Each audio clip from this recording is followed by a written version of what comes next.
debout. Congolais, unis par l'essor, unis dans l'effort pour l'indépendance. Dressons nos fronts, longtemps courbés, et pour de bon, prenons le plus bel élan dans la paix au peuple ardent. Par le labeur, nous bâtirons un pays plus beau qu'avant, dans la paix citoyenne.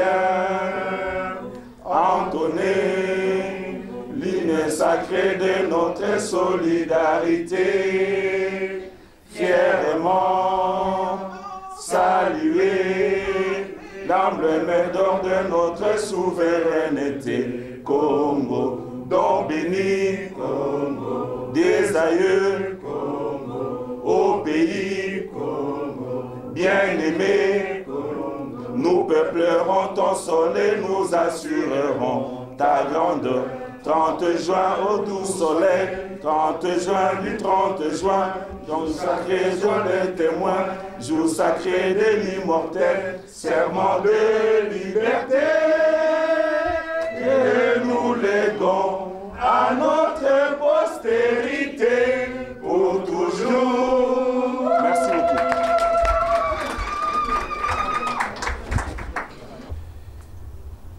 Le cadre a été effectivement fixé. Je suis ici, non pas comme un membre du gouvernement, mais s'il y a des questions tout à l'heure concernant notre présence au gouvernement, je me ferai bien entendu le devoir d'y répondre, mais je suis surtout ici comme secrétaire général du MLC et coordonnateur du Rassemblement des nationalistes congolais, en abrégé RENACO.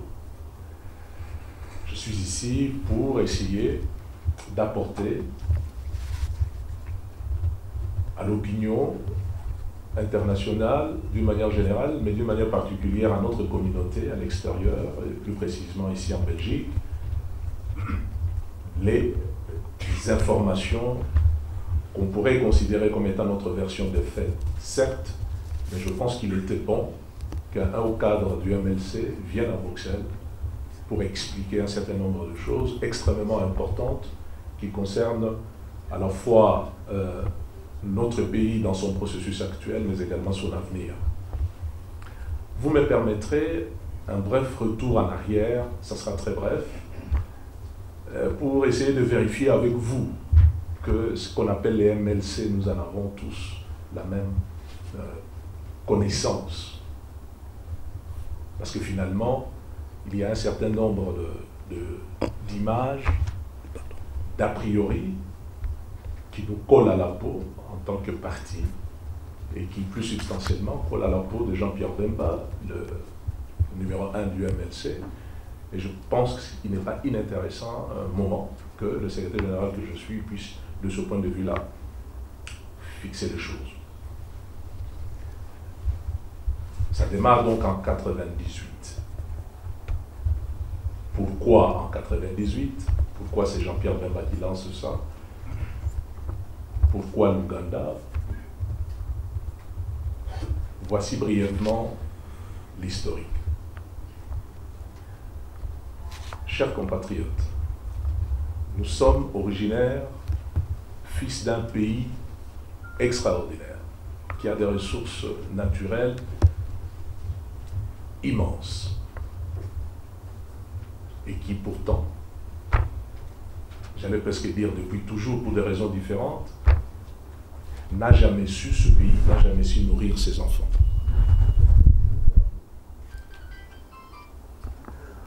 Des causes, il y en a de multiples, mais laissez-moi partager avec vous une certaine lecture de la raison pour laquelle nous en sommes arrivés là. Il semble en effet que lorsque nous devenons indépendants en 60, nous n'ayons pas, en tant que société, une infrastructure sociale suffisante, c'est-à-dire finalement des cadres, capables, au moment où l'infrastructure humaine belge qui commandait aux affaires du pays depuis l'époque coloniale s'en allait, qui allait prendre la place. Vous savez que dans ces années-là, les meilleurs de nos pères, nos grands-pères de l'époque étaient des personnes qui n'avaient, en termes de bagage scolaire, que le niveau qualifié à l'époque d'école moyenne. C'est-à-dire quelque chose comme école primaire plus 4. Cette absence d'une élite capable de comprendre à la fois les enjeux et les dossiers complexes de la décolonisation, ça a pu effectivement, ce n'est pas le seul élément, mais celui-là, d'une manière substantielle, a pu jouer pour nous amener dans ce qu'on a appelé par la suite la fameuse crise congolaise des années 60. Mobutu est arrivé entre-temps. Je reste dans la lignée de l'élément d'analyse que j'indiquais, c'est-à-dire ressources humaines. La nouveauté qu'il apporte de ce point de vue-là, c'est la congolisation des cadres. C'était avant qu'on appelle notre pays le Zaïre. Je prends l'exemple de l'Union minière à l'époque, 1 milliard de dollars de chiffre d'affaires par an, au motif qu'il fallait effectivement congoliser. Je ne porte pas un jugement de valeur, mais on a tout de même vu de jeunes gens, on allait les chercher pour ainsi dire sur le banc de l'école, au motif qu'ils avaient un diplôme, et automatiquement ils devenaient soit ministres, soit, dans mon exemple, patron de l'Union minière. 1 milliard de dollars à gérer pour quelqu'un dont c'est le premier job dans la vie. Donc, pour ainsi dire, on est passé d'un problème à l'autre. Et dans les deux cas, effectivement, le Congo n'a pas trouvé son compte. Ce qui se passe ensuite, dans les années 90, est totalement différent. Totalement différent parce que si les ressources naturelles sont toujours là, et toujours pas mises en valeur correctement au bénéfice de la population, il ne reste pas moins vrai que, du point de vue de l'infrastructure sociale, le Congo a, dans ces années 90, maintenant, de gens qui, non seulement sont formés, du point de vue de l'école, mais avant de faire la politique, avant de s'intéresser à la chose publique, ont montré qu'ils étaient capables de faire autre chose, ont acquis une expérience, des qualités morales qui, additionnées effectivement à des connaissances particulières, font ce qu'on appelle les véritables élites ou les véritables cadres, que ce soit dans l'administration ou dans le privé.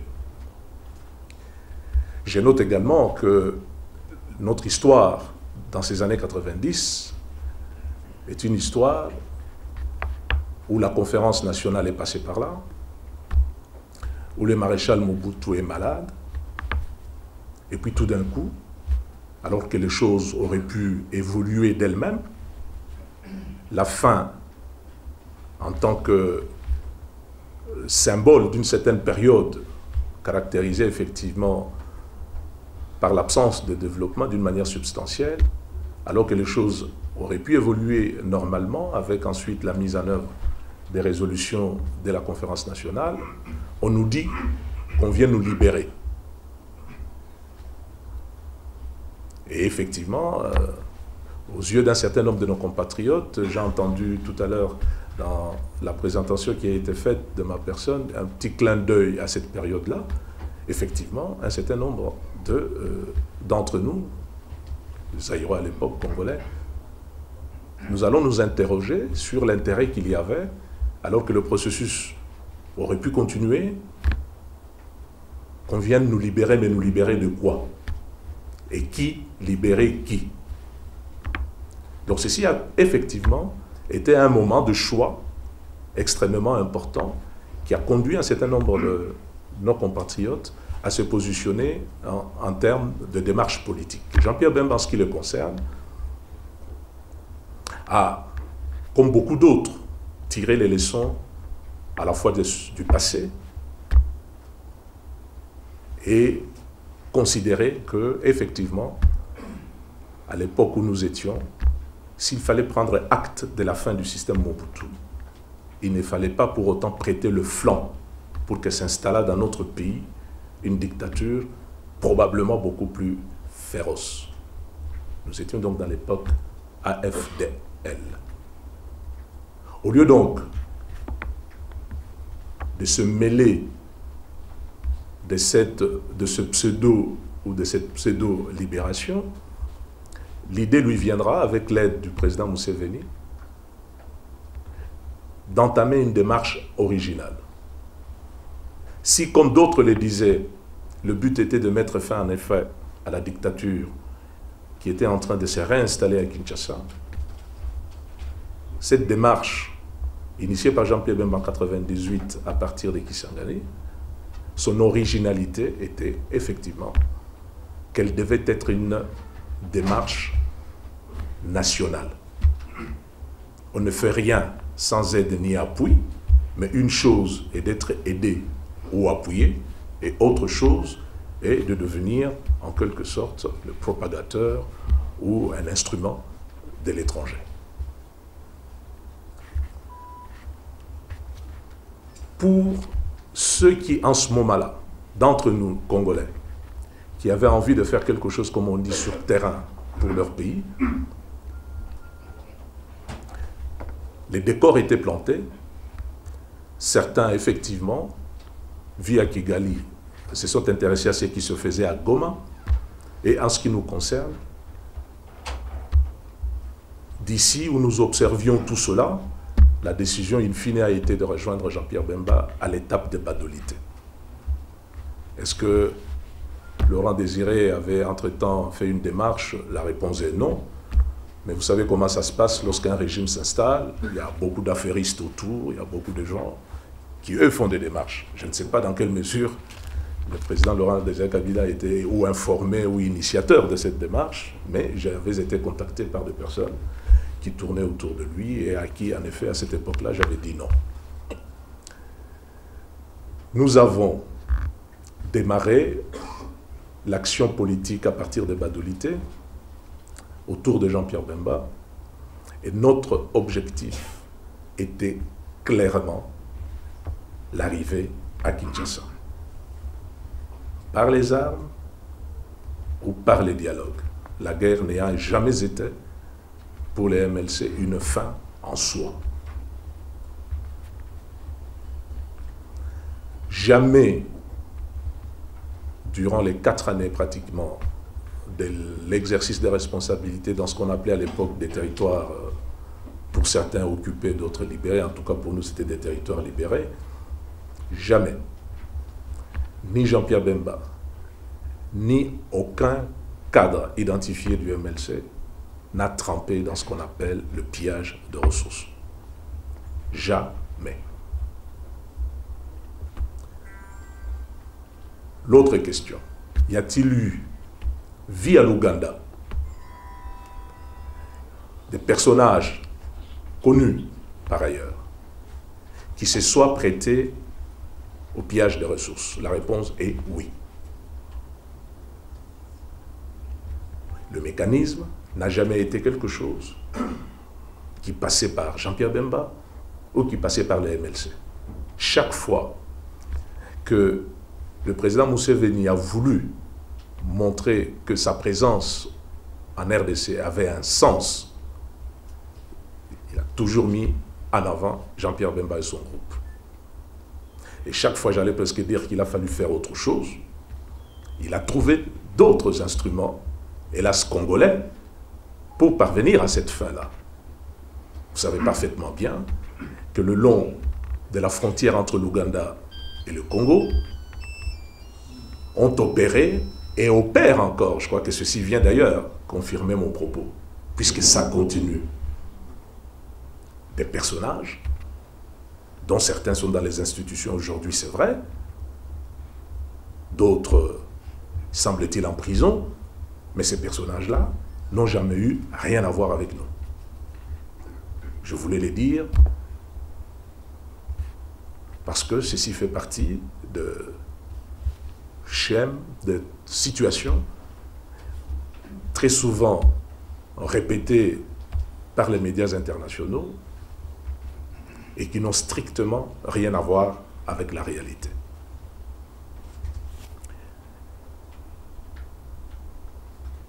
la paix. On ne peut pas faire la paix tout seul. Ça, c'est l'autre affirmation qui n'a strictement rien à voir avec la réalité. Lorsque nous démarrons les discussions politiques comme moyen de parvenir à la paix, l'interlocuteur du MLC, c'est Laurent Désiré Kabila. Puisque ces discussions démarrent en 1999. Mois d'avril, mois de mai. À cette époque-là, on discute effectivement de voies et moyens pour stopper la guerre, réunifier le Congo et laisser ce débat-là de légitimité et de légalité être tranché par la population congolaise à travers les urnes. Notre interlocuteur, c'est Laurent Désiré Kabila. C'est à cette époque-là, il est représenté d'ailleurs en ce moment-là à Lusaka par l'actuel vice-président Yéré Odia. Le secrétaire général Kamere y était. Les MLC représentés par Olivier Kamitatou et Dominique Kankou. J'y arrive moi-même avec Jean-Pierre Bemba au moment de la signature. À cette époque-là, nous sommes en 1999. Donc les discussions, quant à savoir est-ce qu'on va arrêter toutes ces guerres, créer une cohérence, en d'autres termes, une transition, mener cette transition dans la non-conflictualité en acceptant que ce soit la population qui tranche, je répète, notre interlocuteur, c'est Laurent Désiré Kabila. Ce qui se passe par la suite en 2001, ce sont des péripéties de l'histoire, c'est notre vis-à-vis, c'est-à-dire l'ex-gouvernement qui, au lieu d'avoir à sa tête Laurent Désiré Kabila, a Joseph Kabila à un moment donné. Mais je répète que nous étions déjà dans le processus qui devait conduire à la paix. Nous sommes restés constants. Et lorsqu'il s'est agi à Sun City de finaliser cela à travers les dialogues intercongolais, les MLC a joué un rôle moteur. Puisque finalement, si pour construire la paix, il a fallu impliquer l'opposition politique, il a fallu impliquer la société civile et un peu plus tard ce qu'on a appelé les entités, je vais vous faire une révélation. La presse appellerait ça un scoop. C'est nous, MLC, appuyés, il est vrai, par le RCD, contre le point de vue de Laurent Désiré Kabila, qui n'acceptait pas d'ailleurs à cette époque-là que l'opposition politique puisse sortir de Kinshasa et aller participer à des discussions, que ce soit à l'étranger. Rappelez-vous Cotonou, ça n'a pas fonctionné à cause de cela. Lusaka même, ça n'a pas fonctionné à cause de cela. Et même à l'intérieur du pays, parce que plus tard, lorsque nous créons un front et que l'opposition politique doit venir à Beni conférer avec Jean-Pierre Bemba, il leur sera également interdit de se déplacer.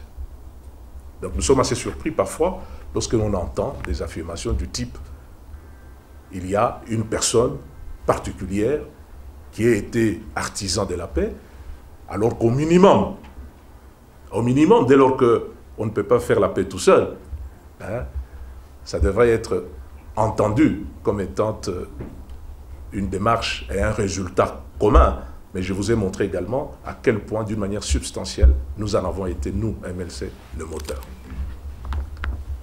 C'est donc comme ça que nous signons, et c'est donc dans cette sincérité-là que nous déversons les 20 000 garçons qui étaient l'armée de libération du MLC, qui sont totalement déversés, dans leur totalité, dans les FARDC d'aujourd'hui. Dans leur totalité, en ceux, y compris ceux qui gardent Jean-Pierre Bemba aujourd'hui. Ils ont des cartes où ils sont identifiés, pour une partie comme faisant partie de l'unité de police intégrée, et l'autre partie, effectivement, des militaires de la FARDC. Tous. Vous aurez remarqué que lorsqu'on pose des questions de savoir Jean-Pierre Bemba l'ancien rebelle ou chef de guerre, quel va être son comportement par rapport à des résultats électoraux, notre première réponse est que s'il fallait faire quelque chose, nous aurions gardé 20 000 hommes sous notre commandement, au lieu, en quelque sorte, de les déverser dans une structure dont le commandant suprême est le chef de l'État actuel. Les 20 000 garçons sont commandés par Joseph Kabila. S'il y avait eu une arrière-pensée, hein, un plan B, pourquoi commencer par nous dessaisir de 20 000 garçons, en garder 150 ou 200 à la limite, parmi la garde qui est là, et puis espérer avec ça appliquer un plan B. Donc je demande de la manière la plus formelle qu'il y ait en République démocratique du Congo, quelque part, des troupes sous commandement de Jean-Pierre Bemba. Ça n'existe pas. S'il y a un partenaire à la fois fiable et sincère dans cette démarche de la réunification et pour entrer dans le processus électoral, le MLC est à l'avant-garde de cette démarche-là. On arrive à Kinshasa, il a fallu gérer le pays pendant 3 ans, donc 2 ans, 6 mois 2 fois, selon donc les termes constitutionnels de la transition. Là aussi, je voudrais pouvoir de la manière la plus claire indiquer à quel point, du reste aujourd'hui, s'il y avait un bilan à faire de cette transition. Je me demande quel est l'autre secteur qui a obtenu des résultats palpables, autres que les secteurs économico-financiers. Nous avons été, durant ces 3 années, vis-à-vis de la République, des partenaires loyaux, vis-à-vis des autres composantes, parties prenantes à l'exercice des responsabilités durant la transition. Parfois, on a montré de la fermeté, mais jamais, jamais nous n'avons eu une attitude qui, de près ou de loin, aurait pu avoir des conséquences néfastes pour le Congo. Rappelez-vous, lorsque, par exemple, le patron du RCD, Azaya Soubera, le vice-président Azaya Soubera, décide, à un moment donné, de quitter les institutions, nous nous mettons ensemble avec le chef de l'État pour former une grosse, comment dire, un gros poids de pression en faveur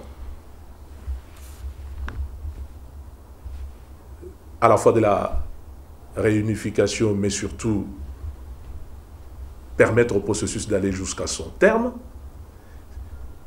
Remarquez qu'à cette époque-là, si le MLC avait choisi de soutenir la position qui était alors celle du RCD, peut-être qu'aujourd'hui, nous n'en serions pas là avec ce processus. Et du reste, cela nous a coûté. Je vois que la salle est pleine de mes compatriotes, que ce soit ici ou plus substantiellement au Congo. Que n'a-t-on pas dit à cette époque contre nous? Vous vous êtes mis avec Kabila, vous êtes des mèches avec Kabila. Vous et Kabila, c'est la même chose. Vous avez des schémas communs. D'ores et déjà, Bemba a accepté d'être le premier ministre de Kabila, et tout ça, etc. Nous le faisions en âme et conscience. Non seulement par rapport à des engagements pris, quand on signe, on respecte, c'est quand même notre culture aussi. Ce n'est pas le cas de tout le monde. Mais il fallait éviter de créer les conditions à partir desquelles le Congo allait subir des conséquences négatives. On a multiplié l'enveloppe budgétaire par 3 en 3 ans. On a multiplié les salaires des fonctionnaires par 3 en 3 ans. Il est vrai que lorsque l'on touche 10 $, lorsque tout d'un coup on vous dit que vous en avez 30, on n'a pas changé considérablement votre train de vie. Mais il n'empêche, ne pouvant dépenser que ce que l'on a préalablement mobilisé, nous avons toujours été très clairs de ce point de vue-là. puisque les ministères à caractère financier sont sous Jean-Pierre Bemba, mais également le ministère de la fonction publique, nous avons toujours été très clairs. Ils appellent cela Mboudi, qu'il s'agit là d'un objectif à atteindre et que chaque fois que l'État va améliorer son niveau de mobilisation des recettes intérieures, nous allions revoir à la hausse cette rémunération de fonctionnaires, qui est une référence dans le pays, en termes politiques, en termes sociaux, en termes économiques. Et c'est ce que nous avons toujours fait, même si, une fois de plus, toucher 3 fois plus que ce qu'on touchait en